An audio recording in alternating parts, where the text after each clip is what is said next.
Què tal? Avui som diumenge i us explicaré el conte de la dent de llet.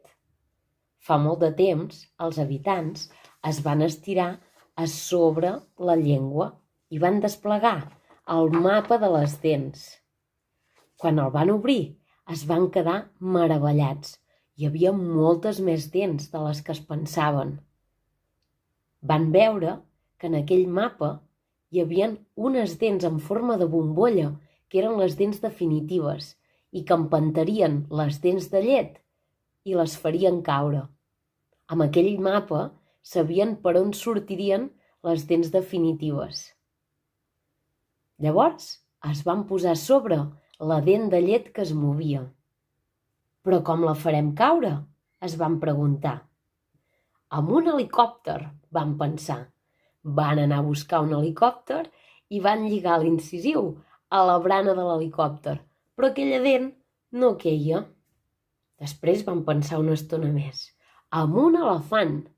I van anar a buscar un elefant, però l'elefant era tan gros que no cabia dins la boca. Amb una vareta màgica, van pensar després. Abracadabra, es deien, però la dent no queia. Després de pensar molta estona, se'ls hi va acudir una idea. Ja sé què farem, es van dir els habitants del planeta vermell.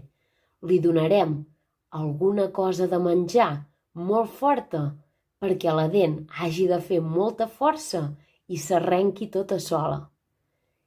I sabeu què li van donar? Una poma ben verda. La van posar a la boca i al fer una queixalada, clac, la dent es va arrencar. Els habitants del planeta vermell van estar molt contents perquè com que havia caigut la dent de llet, veurien una dent definitiva que sortiria des de sota la geniva. Van agafar la dent de llet i la van posar a sota el coixí, esperant si l'endemà al matí sortiria alguna sorpresa.